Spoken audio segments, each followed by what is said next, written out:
Pemirsa, kecelakaan fatal kembali terjadi di tengah kesibukan libur Natal dan Tahun Baru. Sebuah kapal wisata karam saat membawa satu keluarga wisatawan mancanegara. Kecelakaan ini menyedot perhatian dunia karena korban ternyata adalah pelatih timnas sepak bola wanita Valencia FC Spanyol. 2 pekan lalu, sebuah bus antar kota juga mengalami kecelakaan saat mengangkut penumpang dari Jakarta ke Yogyakarta. Dan pekan ini, Dinas Perhubungan Jakarta menemukan 70% armada bus angkutan Natal 2025 dan Tahun Baru 2026 tidak memenuhi standar kelayakan jalan. Apakah faktor keselamatan kerap dikompromikan hanya semata mengejar target ekonomi? Kami telah menyiapkan informasinya untuk Anda.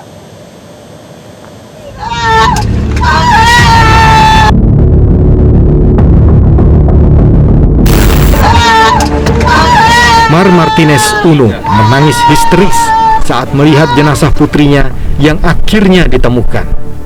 Jenazah tersebut ditemukan nelayan di perairan Pulau Serai, sekitar 1 mil laut dari lokasi kapal tenggelam. Jenazah kemudian dievakuasi ke RSUD Komodo di Labuan Bajo untuk diidentifikasi. Kapal wisata KM Putri Sakinah tenggelam akibat diterjang gelombang di Selat Pulau Padar Jumat pekan lalu.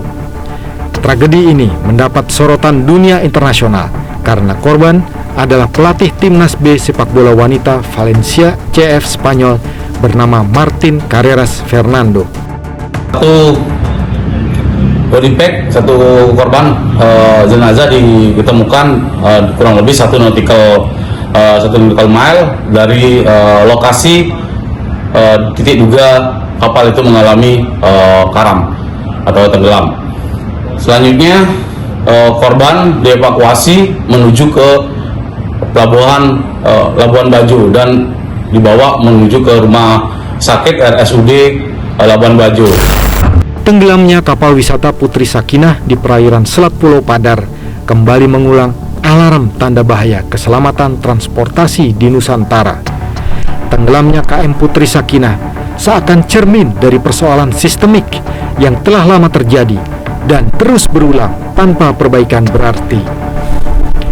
Sepanjang 2024 sampai akhir 2025 saja, sedikitnya tercatat 15 kecelakaan kapal wisata terjadi di perairan Labuan Bajo dan sekitarnya. Dari mulai kapal karam dihantam gelombang tinggi hingga kerusakan teknis, menunjukkan bahwa dalam deretan peristiwa itu ada satu benang merah, yaitu kelalaian yang terus dibiarkan. Ada dugaan kapal yang tidak memenuhi standar keselamatan pelayaran, minimnya alat keselamatan, juga kapabilitas awak kapal yang dipertanyakan masih kerap ditemukan. Ironisnya, sebagian kecelakaan justru terjadi saat cuaca dan gelombang tinggi. Padahal, kondisi seperti itu seharusnya menghentikan seluruh aktivitas pelayaran wisata demi keselamatan jiwa. 1 pekan sebelumnya, sebuah bus milik PO Cahaya Trans mengalami kecelakaan di Tol Krapyak, Jawa Tengah. Akibatnya, 16 penumpang tewas.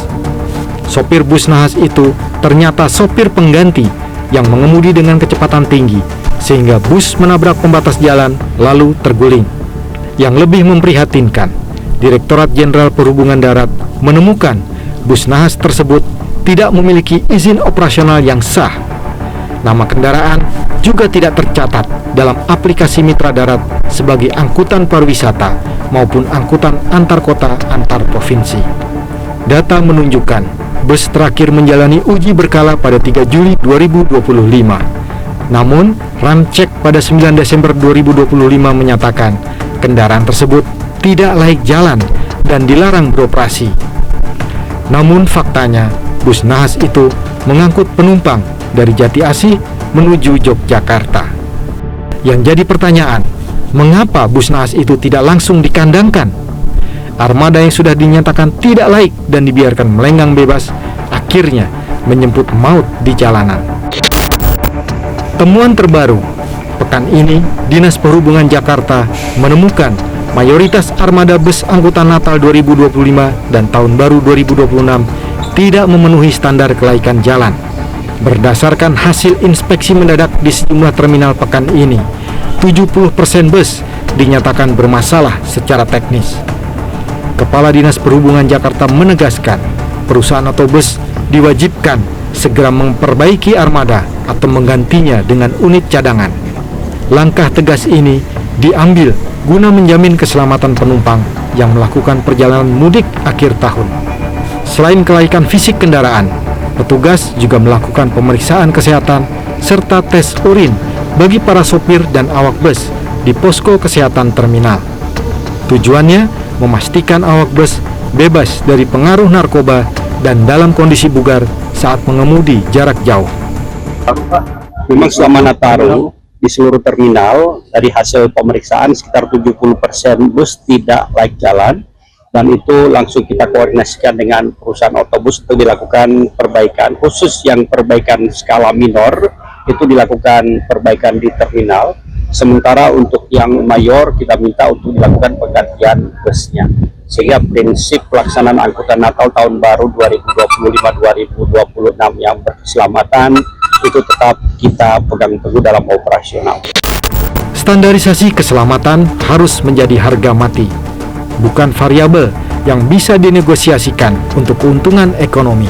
Kelaikan, kelengkapan pengamanan, serta kompetensi operator wajib memenuhi standar tinggi tanpa kompromi. Jelajahi cara baru mendapatkan informasi. Download Metro TV Extend sekarang.